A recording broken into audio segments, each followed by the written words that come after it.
For far too long, Africa has lived through a history of slavery, theft, foreign rule, and the darkest place in human history that the world brought to her doorstep. 400 years later, Africa's scars have birthed a dynamic, onward, and rising people. Join the Inspire E-Conference 2021 as great minds edify on the positioning of the new rising star. Starting on the 9th to the 14th of August. Africa, get ready.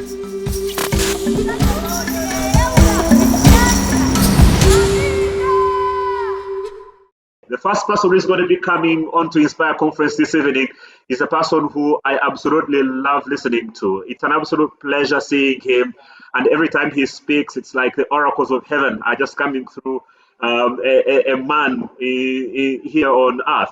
And I want to introduce Professor Anand Pilai, who has got more than 35 years of experience in the corporate world. He's handled the most interesting challenges and assignments in general management. He's been a head of operations as a general manager to CEO to CLO for Fortune 500 countries. He's worked in India, in the US, in Singapore, in Canada. He's what you would properly call a global manager. At the moment, Mr. Pilai is a managing director of Leadership Matters, which is a company that focuses on building an entrepreneurial culture in organizations.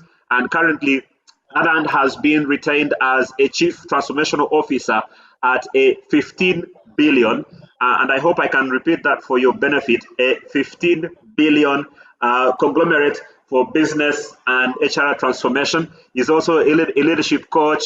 He's an organization transformational guru. His focus is mostly on making sure that clients can lift their performance and their skills and their behaviors, which speaks a lot into what he's going to be talking about today as we try to apply the world's best managerial practices, thinking like design thinking, boundary management, things that a few years ago maybe were not a big deal, but now have become more and more important. His recent corporate roles have been as Senior Executive Vice President, HR, and Chief Learning Officer at Reliance Industries. That's one of the biggest companies in the world. And before that, he was a Senior Vice President and HR Global Head at Talent Transformation at HCL Technologies Limited as well. And so without wasting too much time, his introduction speaks more than volumes that are necessary. He's going to be coming to talk about harnessing the emerging skills in Africa, but also doing it in a practical way by sharing particular examples and case studies from where he has been. So ladies and gentlemen, please put your hands together and clap as we welcome Anand Pilai to Inspire Conference 2021. You're welcome, Anand. Take it away. Thank you. Thank you, Ben, for this kind words. And I'm going to now share my screen. Let me see if I get that organized. There we are. Okay, so we have my screen here, which is harnessing emerging skills. And as Ben and others mentioned, I will be talking about case studies from India, how we did this as we go forward. Now, I want to make it very clear that I will not be talking about actually the emerging skills, but I will be talking about how we can harness the emerging skills. Having said that, I want to also put up the top 10 skills of 2025 as postulated by World Economic Forum. Now, if you look at it on the legend on the left-hand bottom corner, or my left-hand bottom corner, you will find 4 categories of skills: problem solving, self-management, working with people, technology use, and development. So if you see, the blue part of it is all into problem solving. So what are the skills that Africa would need? Is analytical thinking and innovation in the area of problem solving, complex problem solving, critical thinking and analysis, creativity, originality, and initiative, and of course, reasoning, problem solving, and ideation. Just this bucket of skills could go into days together. The second category of skills are what we would call self-management. And in self-management, You need to have active learning and learning strategies, and of course, resilience, stress tolerance, and flexibility. And Africa may not be there yet in, let us say, active learning or learning strategies, but you can get there. The third category of skills are working with people, and here it is largely leadership and the social influence. And how can you lead from the front, and how can you get work done with people who are not directly reporting to you?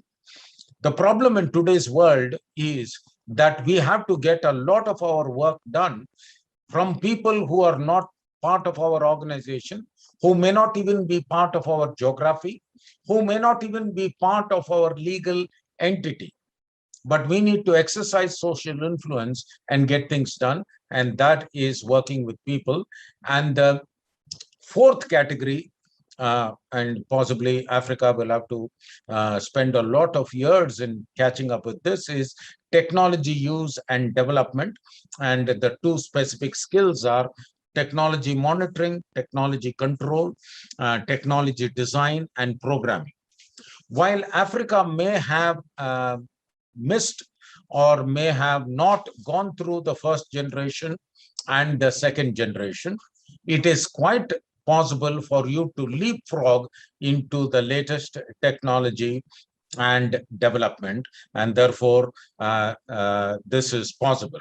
So the four categories of skills: problem solving, self-management, working with people, and technology and development, is easily masterable. I don't want to get into, as I mentioned, the emerging skills, but what I want to talk about is how you can harness them. This particular slide that I'm now talking about is available on Google. All that you have to do is put top 10 skills 2025 World Economic Forum, and the entire report is available for you. My job is to focus on harnessing these emerging skills, and the three platforms that I would like to talk of is the learning organization, creating an employee-centric organization, and building on the four strands of an employee-centric organization. So let me introduce two definitions of the learning organization.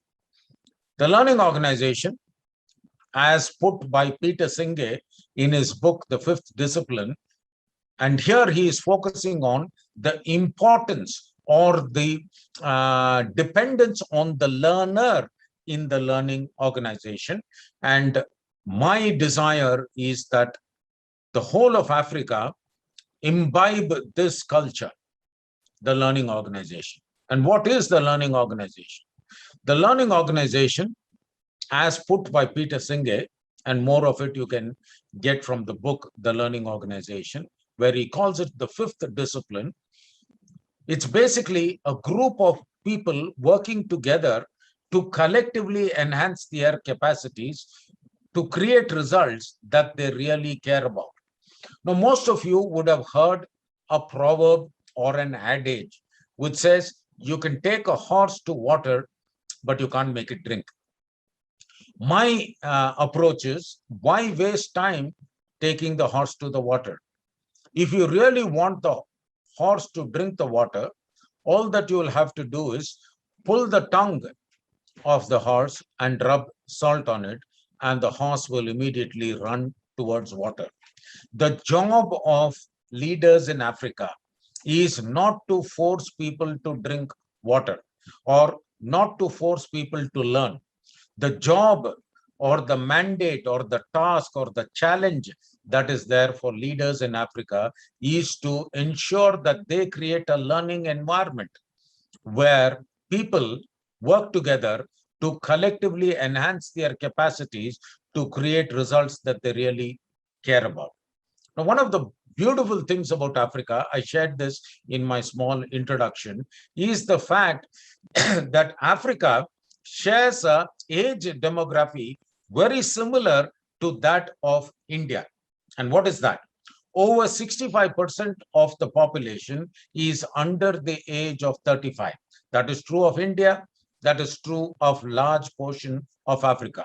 Why is this important? This is important because Africa is a young nation and we need people.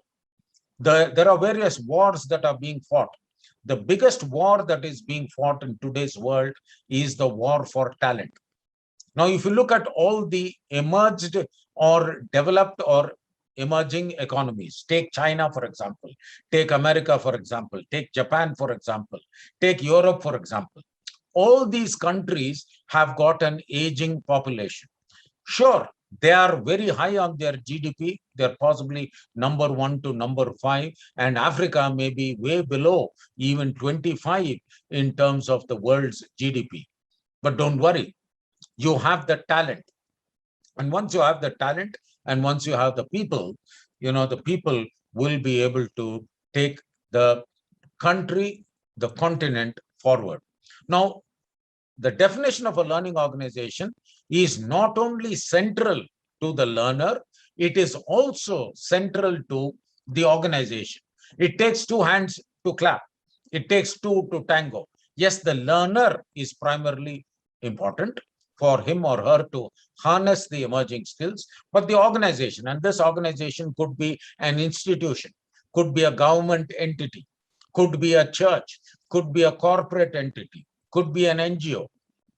All of them in Africa should constantly strive to facilitate their employees with all the knowledge and learning tools to reap huge business profits to ensure that they continue surviving as a winner in competitive times. So there is a focus on the learner and there is a focus on the organization. So if you look at the employee-centric organization, it centers around the employee who is the core of the company. And that employee, once he or she is treated or respected or focused as one who would create value for customers, you then together will be able to focus on reaping business results centered around the employee.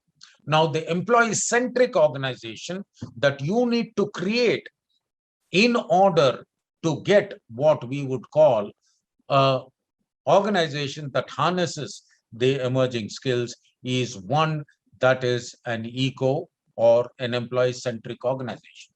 There are 4 pillars of this employee-centric organization.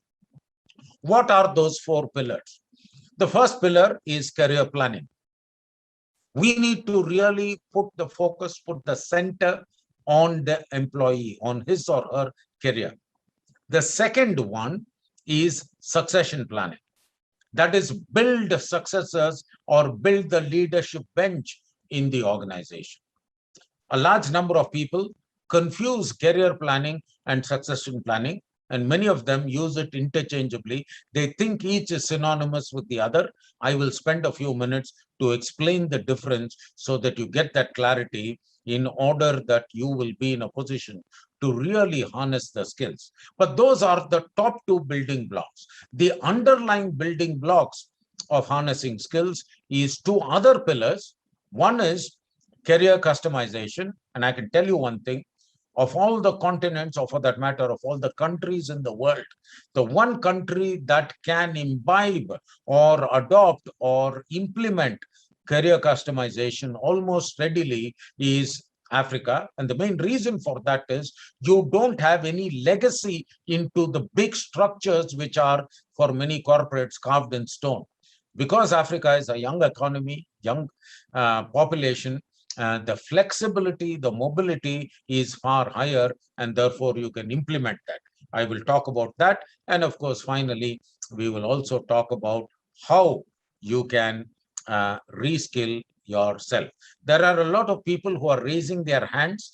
If it is a question, there will be time for us to answer those questions. So I want to deep dive into my presentation as I go forward. Please, I request Ben or whoever is moderating to keep a track of the questions so that at the last 10 minutes or 15 minutes, we can spend on those question and answer. I did talk about the fact that many people confuse career planning with succession planning. In one slide, let me give you the difference between career planning in the red and succession planning in the green. Career planning is to my left, to your right, possibly, and succession planning is in the green. So what is the main difference? The main difference is what or who is in there in the center of the process. In the case of career planning, the individual or the employee is at the center. He or she has got career plan 1, career plan 2, career plan 3, career plan 4. So when I began my career way back in 1981 end or 1982, I at that point in time wanted to be, or I was given a responsibility of being a Unix systems administrator. I pretty soon found out that the career growth in programming, at least the company that I worked for, was not much. Bulk of the people who are on a fast track career was all into sales and marketing. And I still remember one particular year, and that was the year 1986. And we in our company had got large mainframe orders, and the managing director of the company gave a congratulatory note, and that was put on the notice board. And on that notice board, I had worked along with all the marketing people in the pre-sales team. I was a technical person doing what is known as RTS, requirement definition analysis, justification, and so on. But when the final recognition, the final award came, my name wasn't there. It was only the sales and marketing people. And I went there and complained. I said, listen, I also did some work. In fact, I did a lot of work. But the company, they said, no, the final credit, the final award goes to the marketing person. So that particular year, the performance appraisal in 1986, I said, 1986 March, I said, listen, there was one option. Do you want to discuss something? I said, yes, I want to discuss about my career. And I moved into sales and marketing. Main reason for that was I had that as a career plan.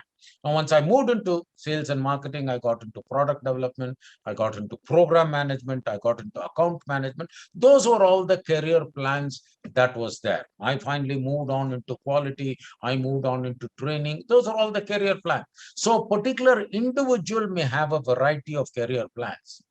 He or she may go in a particular track, may go in one or two tracks, and ultimately culminate in any one of them. In fact, when I was selected for my first job with DCM as a management trainee, I had to give in a 5-page essay on what I plan to be or what I intend to be 5 years from now. And the discussion was all around what I am doing to get there. So a particular individual, we in Africa, we will all have our own career plans. I want to become an agriculturalist. I want to become an economist. I want to become a technologist. I want to become a lawyer. I want to become a doctor, whatever. You have a variety of career plans. So the career plans are around the individual, but the individual is in the center. That is the key difference in career planning. Exactly the opposite is the case of succession planning. In succession planning, for an organization, for a church, for an institution, for an NGO, or for a country, the position that needs to be filled is in the center. And contrary to popular belief, that position need not be only the CEO or the CFO or the chief operating officer or the chief technology officer. The position is that of any strategic role. It could be that of a project manager. It could be that of a quality manager. It could be that of a HR manager. It could be that of a technology manager. It could be that of a geography manager. For that particular position, you have got a variety of people who could fill in that particular position. Individual 1, individual 2, individual 3, individual 4. Now, depending on who in your assessment is ready, who has harnessed the skills themselves, they will be possibly selected, and we will see what is that process for succession planning. Let me take you into the deep dive of career planning. What is career planning? And people in Africa, if you have to harness your skills, you will have to build this foundation very clear. You must be very, very focused on what are the career plans that you are having. Only then can you accordingly appropriate or harness the relevant skills, which I will come to in the or towards the end of my presentation, pillar number 4. So career planning is basically a lifelong process which includes choosing an occupation, getting a job, growing in your job, and possibly changing your careers and eventually retiring. And here I want to mention one thing very clear. You need to choose an occupation and get a job. Once you get a job, you need to grow in your job. And all of us want to grow in our job. In the process of growing in our job, we possibly will end up changing careers. I gave you my own example. I started way back in 1982 as a Unix systems administrator. I did not last in that for more than 4 years. By 1986, I wanted to change my career, but I was in the same group, the Tatas. I had the same job or a similar job, but I changed my career.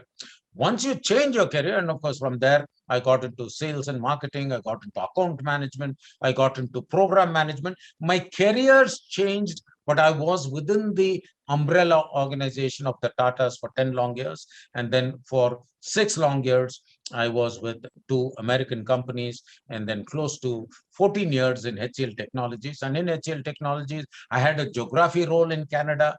I came back to India with a geographic role, and then I moved into people development, I moved into quality, I moved into business transformation, and eventually retiring. So we need to understand that career planning does not mean company planning. Career planning is basically choosing a particular occupation, get a job. Once you get your job, you definitely should grow in your job, and you grow in your job, and the faster you harness your skills, the faster you grow. But you don't have to harness the entire skills. You need to harness those skills that are in line with your career aspirations. Sometimes what happens is your career aspiration may change, as it was in my case. I moved away from a technical. I lasted not more than 4 years. I moved into sales, and there I succeed. I was there for about 18 years. But for some reason or whatever, I decided to change that career. I got into people development. And from people development, I got into business transformation. So you possibly will change your career in line with your career aspiration. You need to harness your skills and then see how you can take that forward. So that's the first building block of an employee-centric organization. Having done that, then you look at the organization that you're working for, which is focusing on succession planning. Now, what is succession planning? Succession planning for an organization, for a church, for an institution, for a government, or for an NGO, basically is that process which enables them to identify the talented employees within the organization, so that the organization or the church or the NGO or the governmental department provides the training, provides the education to develop them for future and higher responsibilities and broader level responsibilities. By God's grace, I have had the pleasure and privilege of working for what we call Fortune 500 companies. And in these Fortune 500 companies, the companies provide a very good learning environment. But that learning environment is only secondary. The primary the primary enabler in harnessing skills is the desire of the employee. If an employee has got a keen desire, then obviously the environment or the platform provided by the organization is leveraged and taken forward. Many people say, I don't believe in luck. Well, some people say, I believe in luck. My definition of luck is when opportunity meets preparedness.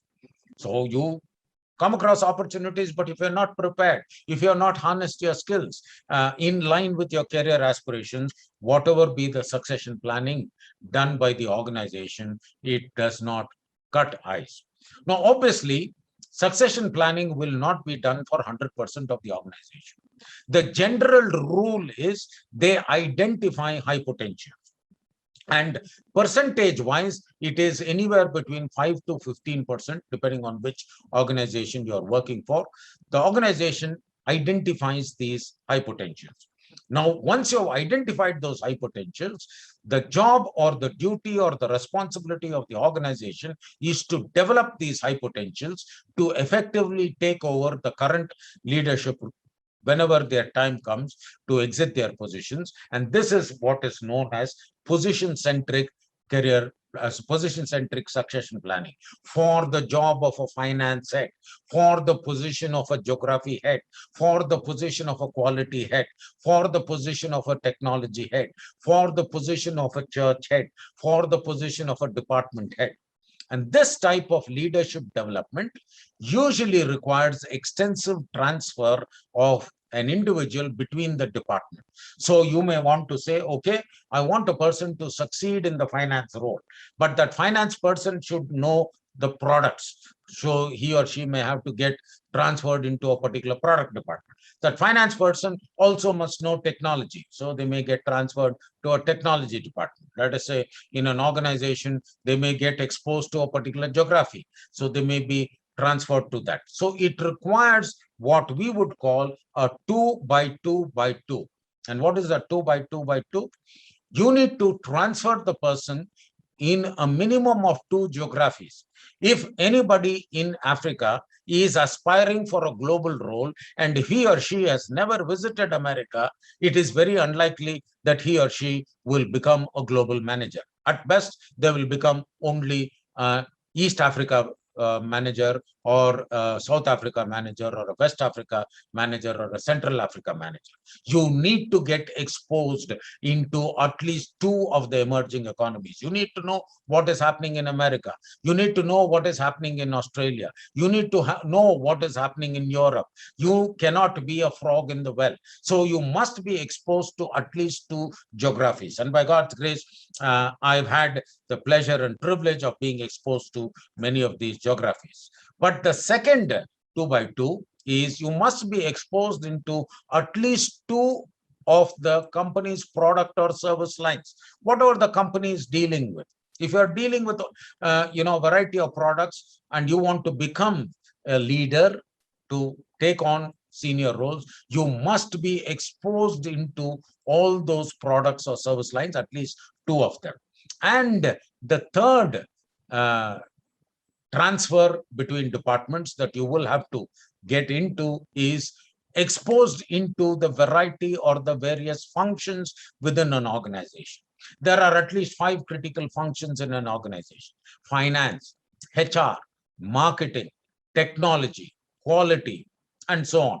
So if you want to grow into a senior role, to succeed in a senior role, you definitely need to harness your functional skills in the specific function that you are in. For example, I was for about 18 years in sales and marketing. And by God's grace, I kind of learned that. And by chance and by desire, I got into HR. Once I got into HR, I had to reskill myself. I had to retrain myself and harness those skills. And then from there, got into business transformation. And in between, I got into quality and so on. So you need to harness the job-specific skills. You need to harness the geography-specific skills, the technology-specific skills, and the practice-specific skills.